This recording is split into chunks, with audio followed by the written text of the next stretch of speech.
کس نے آپ سے کہا تھا؟ آپ کو حکم کہاں سے آیا تھا؟ تو یہ باتیں. اس کے بعد فیڈرل واڈا بار بار آتے رہے، روسٹر پہ بولنا چاہتے تھے، ان کو موقع نہیں دیا. انہوں نے کہا یا تو دیکھو آپ بات کر لیں، چیف صاحب نے کہا، یا پھر آپ جو ہیں وہ اپنے وکیل کے تھرو بات کریں. وکیل کے تھرو بات کرنا ہے تو آپ یہاں ایک لفظ نہیں بولیں گے. نتیجہ یہ کہ وہ بار بار آتے رہے روسٹر پہ کہ میں کچھ کہوں لیکن ان کو بولنے نہیں دیا گیا. بہرحال اس کی ڈیٹ پڑ گئی ہے نیکسٹ. کیا ہوتا ہے؟ تھوڑے سے گھبرا تو گئے تھے واڈا صاحب جب کہا گیا تھا ان پہ کہ بھائی اس بارے میں کہ الزامات لگانے کے بارے میں اور فرد جرم عائد کرنے کے بارے میں، اور اس کے بعد کیا کیا تعدیبی کارروائی ہو سکتی ہے. تو تھوڑے سے وہ گھبرائے، لیکن بہرحال انہوں نے اپنے لیٹر میں تو ایکسیپٹ نہیں کی ہے انہوں نے یہی کہا ہے کہ جو کچھ میں نے تو فیکٹس باتیں کی تھی.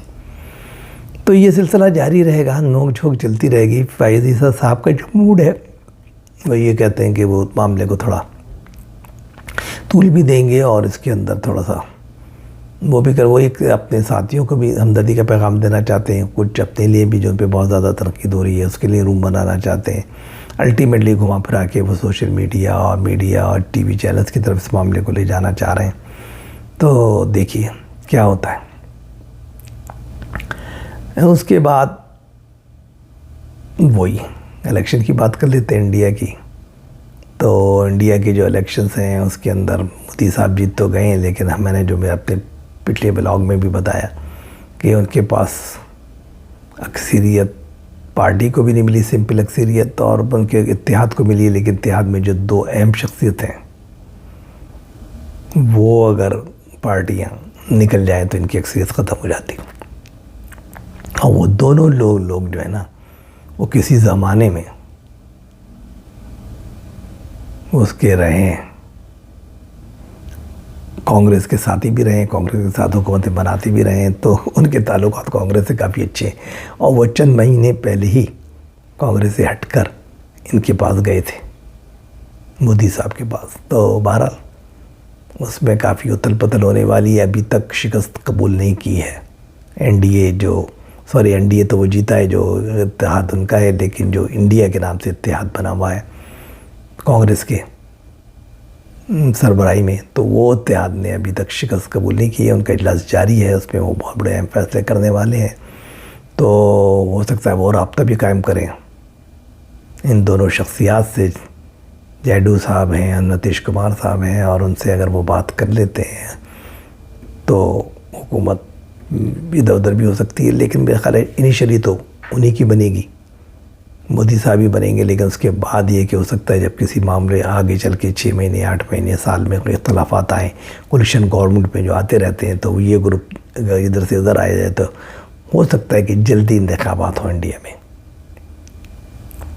یہ دوسری ہم بات کر لیتے ہیں جناب بلاول بھٹو صاحب کی. بہت دنوں بعد آئے بلاول بھٹو صاحب، اور انہوں نے سندھ کے اندر عدم اعتماد کا اظہار کیا کہ بھائی کارکردگی بہت بیکار ہے، حکومت نہیں چل رہی ہے. اس کا مطلب کیا ہے؟ اس کا مطلب یہ ہے کہ ان کو بھی اب حالات نظر آ رہے ہیں کہ آنے والے حالات خراب ہو رہے ہیں. اس پہ منی ماشاء اللہ کا بہت بڑا امکان ہے، وہ آ سکتا ہے. اس کے اندر دوبارہ ارلی الیکشن اگر پی ٹی آئی سے معاہدہ ہوتا ہے تو ارلی الیکشن کی بھی بات ہو سکتی ہے. یہ اسمبلی ختم ہو جائے گی، نئے الیکشنز ہوں گے، بہت ساری باتیں. کیونکہ جو اسٹریٹ پاور کا آغاز ہوگا یا جو بھی ہنگامہ رہے ہوگی الیکشن کے بعد، تو اس میں کچھ فیصلے ہوں گے. اور جس طرح ججز بول رہے ہیں تو ان کے جو خطرناک فیصلے آئیں گے عمران کے فیور میں. تو جناب پھر یہی اس کا حل ہے کہ جب مذاکرات اگر ہوتے ہیں پی ٹی آئی سے تو اس میں ایک ارلی الیکشن کی بھی بات ہو سکتی ہے، اور چیف الیکشن کمیشن کو بھی ہٹایا جا سکتا ہے، اور ایک نیوٹرل الیکشن کمیشن بنا کے اور ایک فیئر اینڈ فری الیکشن دوبارہ ہو سکتے ہیں. اور اگر جب یہ ہوں گے تو کیا ہوگا؟ تو وہ خطرے کی بو انہوں نے سونگ لی ہے. بلاول صاحب نے آتی انہوں نے کاز گردگی، کچہریاں لگاؤ، یہ کرو، عوام میں جاؤ، بیٹھو. تو ان کو فکر لاحق ہو گئی ہے کہ تھوڑا سا بلیک میل بھی کر رہے ہیں فیڈرل گورنمنٹ کو کہ بجٹ میں پیسے دو، ہمیں یہ دو. جو سیلاب زدگان کے جو کچے مکان گر گئے تھے ہم ان کو تعمیر نو کر رہے ہیں، اس کی قسط میں جاری کرو، اور یہ کرو اور وہ کرو. تو کچھ بلیک میلنگ تھی، لیکن اصل مقصد تو یہ تھا. پھر ہم بات کرتے ہیں کہ انصار عباسی صاحب نے لکھا ہے، جو بہت ایک قریب مانے جاتے ہیں، صافی ہیں اور بہت قریب مانے جاتے ہیں مقتدرہ کے، کہ وہ یہ کہتے ہیں کہ مقتدرہ نے فیصلہ کر لیا ہے کہ عمران خان کو رہا نہیں کیا جائے گا، ان سے مذاکرات نہیں کیے جائیں گے، اور پی ٹی آئی سے مذاکرات ضرور کر لیں گے، جو دھڑا بنے گا پی ٹی آئی کے لوگوں کو مراد دے دی جائیں گی، لیکن عمران خان کو جیل میں لمبے عرصے تک رکھا جائے گا۔ عدالت جو کچھ کر لے، نئے مقدمات تیار کر لیے گئے ہیں اس کے اندر، جو توشہ خانہ نمبر 2 کا کیس بالکل ریڈی ٹو گو ہے، تیار ہے، اشارہ بس چاہیے کہ یہ اشارہ جیسے ملے گا اپروول آئے گی مقتدرہ حلقوں کی طرف سے کہ اب یہ پیش کرنا ہے، تو وہ مقدمہ پیش کر دیا جائے گا۔ اسی طریقے سے ایک مقدمہ اور انہوں نے تیار کیا ہوا ہے،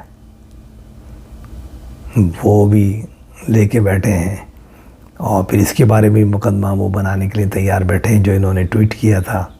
تو کچھ مقدمے وہ تیار کر کے بیٹھے ہوئے ہیں، ان کا پروگرام لمبا ہے، عمران خان سے بات چیت کے وہ موڈ میں نہیں ہے، کافی خفا ہیں، جو ہم پہلے بتا چکے تھے، تو کوئی ایسی نئی بات نہیں ہے، اور یہ بات بھی نہیں ہے کہ وہ رکھیں گے، ظاہر اتنی آسانی سے تو رہا نہیں کریں گے جب تک دونوں کوئی ون ون سچویشن نہیں ہوگی اور ڈائلاگ ایسے نہیں ہوں گے کہ عمران خان صاحب ان کی بات بھی مانیں۔ وہ کہتے ہیں کہ خربوزے پہ چھری گرے یا چھری پہ گرے خربوزہ، نقصان کس کا؟ خربوزے کا۔ نتیجہ پاکستان کی سیاست میں یہی ہے کہ مقتدرہ جو حلقے انہوں نے کبھی شکست نہیں مانی، تو وہ شکست نہیں مانتے، اور جب وہ شکست نہیں مانتے تو ظاہر ہے کہ پھر وہ کچھ بھی کر سکتے ہیں، وہ جوڈیشل ماشاء اللہ کر سکتے ہیں، وہ ججز کو ہٹا سکتے ہیں، نیا پی سی او لا سکتے ہیں، منی مارشل لا سکتے ہیں، پارلیمنٹ کو توڑ سکتے ہیں، پارلیمنٹ کو جو ہے ٹیمپرری عبوری حکومت بنا سکتے ہیں، معاشرتی جو ہے نا معاشرتی کراماشی فائنینشل وہ لے کر آ سکتے ہیں، تو بہت ساری چیزیں وہ کر سکتے ہیں۔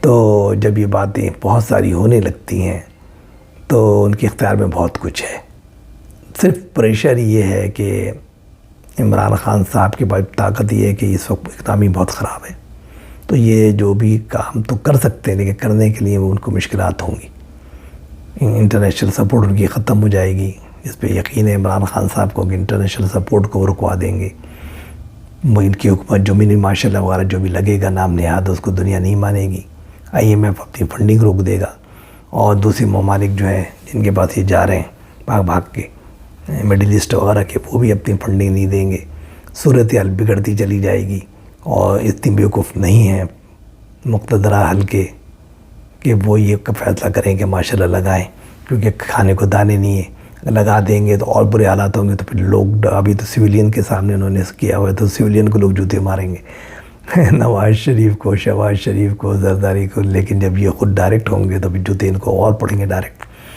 اور بڑی خوبصورتی سے تھے، ابھی بھی انہوں نے جو ہے لوگوں کی جو ہے وہ ان کے تنقید کا نشانہ صرف ان کو ہی کر دیا ہے، مقتدر حلقوں کو، اور ان کو تو وہ کہتے ہیں کہ اہمیت ہی نہیں ہے، بقول جناب جو علوی صاحب کے، وہ یہ کہتے ہیں کہ بھائی بات اسی کی جاتی ہے جس کی طاقت ہوتی ہے، کوئی ٹھیلے والے سے اور مالی سے اور ان سے تو بات چیت نہیں کی جاتی ہے نا، گھر کے مالک سے بات کی جاتی ہے، تو یہ تو بیچارے مالی ہیں، بوٹ پالش ہیں، ٹھیلے والے ہیں، جو حکومت پہ بیٹھے ہیں وزیر اعظم بن کے، صدر بن کے، تو ہم ان سے کیوں بات کریں؟ تو بات وہی ہے، تو ان کو یہ پتہ ہے کہ ایک ایک چیز کیلکولیٹڈ ہے کہ اس وقت اکنامیکل کنڈیشن اتنی خراب ہے کہ فوج یا مقتدر حلقے ڈائریکٹ پاور میں نہیں آ سکتے، اور کیونکہ انٹرنیشنل پریشر پڑے گا، پیسے آئی ایم ایف روک دے گا، یہ کرے گا، تو ملک چل ہی نہیں سکتا، بالکل کولیپسڈ ہو جائے گا۔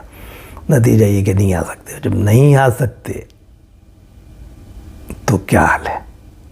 وہ ماشاءاللہ نہیں لگا سکتے، پی سی او نہیں لگا سکتے، کچھ اور نہیں کر سکتے، تو پھر ہمارے ججز اور ہم زندہ باد۔ تو ہمارے ججز سے مراد یہ نہیں، میں تو کہہ رہا ہوں ججز بالکل صحیح فیصلہ کر رہے ہیں، یہ ان کی سوچ یہ ہے کہ ججز جو ہے اس وقت پہ میں پریشر ڈالنے میں کامیاب ہو گیا ہوں، اب وہ بالکل نیوٹرل اور لبرل اور صحیح طریقے سے امپارشل فیصلے کر رہے ہیں، تو ظاہر وہ جب یہ کھڑے ہو گئے ہیں کہ اپنی ضمیر کی آواز پہ اور سول سوسائٹی کھڑی ہو گئی ہے، اب میڈیا بھی ایک طریقے سے کھڑے ہونے کے لیے پڑ تول رہا ہے. تو نتیجہ یہ، سوشل میڈیا تو پہلے ہی کھڑا ہوا ہے، تو نتیجہ یہ ہے کہ یہ ہمارے سامنے روک نہیں پائے گا مقتدر حلقوں کا یہ جس وقت جو گروپ جو بسر اقتدار ہے، اور پھر ہم سرخرو ہو جائیں گے. یہ ان کی کیلکولیشن ہے. اب دیکھیے یہ کیلکولیشن ہے جس پہ عمران خان صاحب اور ان کا جو گروپ جو ان کو برین جو بیٹھے ہیں امریکہ میں، وہ وہاں سے چلا رہے ہیں، سارے چیزیں ہینڈل کر رہے ہیں انٹرنیشنل محاذ پر اور یہاں پر. تو وہ چیزیں جو ہے نا ان کے ذہن میں ساری کیلکولیشنز ہیں، بڑے بڑے دماغ ہیں انہوں نے ہائر کیے ہوئے ہیں، بڑی بڑی لابنگ فرمز وغیرہ کو، ان میں بڑے بڑے برین بیٹھے ہوئے ہیں جو سیاست کی نفس کو سمجھتے ہیں. تو وہ لوگ ان کو گائیڈ کر رہے ہیں، تو ان کی کیلکولیشن تو یہی ہے. اب دیکھیے کیا ہوتا ہے، کیا عمران خان صاحب کی کیلکولیشن کامیاب ہوتی ہے. جو بظاہر مجھے بھی نظر آتا ہے کہ اتنا آسان نہیں ہے ڈائریکٹ فوج کا آنا. دیکھیے ایوب خان آئے تھے، ملک میں بڑی خوشحالی تھی، سرمایہ دارانہ دور آ گیا تھا، یہ آ گیا تھا، وہ آ گیا تھا، پاکستان سیٹو سینٹو کا ممبر تھا، امریکن مال آ رہا تھا، دبا دب آپ خوش تھے. پھر اس کے بعد ضیاء الحق آئے تو وہی تھا کہ امریکہ کو افغانستان میں کارروائی کرنی تھی، آپ کی حمایت کی ضرورت تھی، آپ کے لوگوں کی ضرورت تھی ان کو کہ تاکہ جا کے رشیا کو وہاں گرائیں. تو بڑا مال دیا انہوں نے، ضیاء الحق کو دبا دب دیا. بھٹو کو ہٹانا چاہتا تھا امریکہ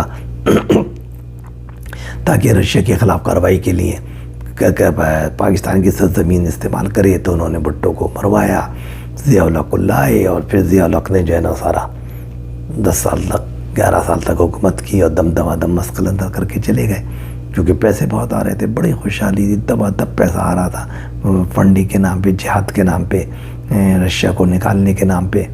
تو بڑی خوشحالی کا دور تھا. اسی طرح جب مشرف آیا وہ بھی خوشحالی کا دور تھا کہ انہوں نے پھر دوبارہ پیسے دینا شروع کیے کہ بھئی کرو یار، یہ جو دوبارہ کیا اثر اٹھا رہے ہیں اور یہ کر رہے ہیں وہ کر رہے ہیں. تو وہ پھر انہوں نے دبا دب پیسے لیے، پھر وہی کارروائی، وہی افغانستان کی کہانی. لیکن امریکہ نے اب توبہ کر لی، افغانستان سے نکل گیا، سب چھوڑ چھاڑ کے بھاگ گیا. اس نے کہا چھوڑو یہ جہنم میں جاؤ، یہ اربوں روپے ہمارا خرچ ہو رہا ہے، ہمارے لوگ غریب ہو رہے ہیں، ہم اپنے لوگوں پہ خرچ کریں یا یوکرین پہ کریں، رشیا کو وہاں پھنسائیں، کیونکہ رشیا یہاں سے نکل گیا تو ہم یہاں رہ کے کیا کریں. طالبان سے تو لڑنا نہیں ہے ہمیں، تو طاقتوں سے لڑنا ہے جو آگے بڑھ رہی ہے. تو ہمیں رشیا کو توڑنا ہے، گرانا ہے، ہمیں چائنا سے مقابلہ کرنا ہے. تو وہ نکل گئے. اب یہاں پہ ان کے پاس کوئی ہے ہی نہیں پیسے دینے والا، تو اس وقت کوئی امید بھی نہیں کوئی ہمیں پیسے دے گا. تو اس وقت بہت بری حالات ہیں، جب فنڈنگ نہیں ہے، پیسہ نہیں ہے، مال نہیں ہے، باہر سے کچھ آ نہیں سکتا، امریکہ کچھ دے گا نہیں، تو بھی ملک ماشاء اللہ لگانے کا جواز نہیں بنتا. ماشاء اللہ صرف اس بات کے لیے لگایا جائے کہ صاحب جو جس کی زبان بند کی جائے تو یہ تو حماقت ہے. اس کے لیے ان کو کوئی دوسرا کام کرنا پڑے گا. اب وہ چمتکار وہ کیا کرتے ہیں، کیسے کرتے ہیں، گروپنگ کیسے پیدا ہوتی ہے، یا پی ٹی آئی پارٹی کے اندر گروپنگ کیسے ہوتی ہے، یا اس کی جو پارلیمانی پارٹی میں فارورڈ بلاک وغیرہ کیسے بنتے ہیں، کیا ہوتا ہے. ہو سکتا ہے کہ پاور ان کو دے دی جائے، انہی کو گروپ کو مائنس عمران خان کر کے، اور ان کو آگے کر دیا جائے. فواد چودھری بھی پر تول رہا ہے، وہ آنے کے لیے تیار ہے، پرویز الہی آ گیا لیکن خاموشی کے ساتھ مقتدر حلقوں کے پاس بیٹھا ہوا ہے. شاہ محمود قریشی سے بھی بات چیت ہو رہی ہے. تو وہ جو عمر صاحب ہیں، وہ جو ان کے پرانے تھے اقتصادی امور کے ماہر، ان سے بھی بات چیت جاری ہے. تو بہت بڑی لوگوں سے ذرا ایک طریقے سے بات چیت کر رہی ہے کہ اب جو الیکشن تو ہو گیا، دوبارہ الیکشن وہ نہیں کرائیں گے جب تک عمران کی سپورٹ حاصل ہے. تو وہ انہی میں توڑ پھوڑ کر کے ان کی پارلیمانی پارٹیز کو اپنے ساتھ ملا کے، کیونکہ وہ اس وقت ٹوٹیں گے نا جب انہیں پتا ہو ہمیں اقتدار دے رہے ہیں. ابھی تو ان کو کچھ نظر نہیں آ رہا. وہ کہتے ہیں یار عمران صحیح ہے، جب بھی الیکشن ہوں گے دوبارہ وہی جیتے گا، یہ کرے گا. تو وہ تو عمران خان کے ساتھ بیٹھے ہوئے. اگر یہ ان کو کہیں بھائی تمہیں اقتدار دیتے ہیں، تمہیں وزیر اعظم بناتے ہیں، تمہیں یہ کرتے ہیں، تم ادھر آؤ، تو پھر وہ تو لوگ ٹوٹیں گے. اور مجھے جو نظر آ رہا ہے کہ اب یہ قومی اسمبلی میں ان کو توڑیں گے اور اس کے بعد معاملات کو لے کر آگے چلیں گے. تو یہ سیناریو ہے. آنے والے دن دلچسپ ہیں، دیکھیے. پھر ہم اس کے بارے میں اہم تجزیات بھی کریں گے، اہم باتیں آپ کو بتائیں گے. جب تک کے لیے اجازت دیجیے. اللہ حافظ.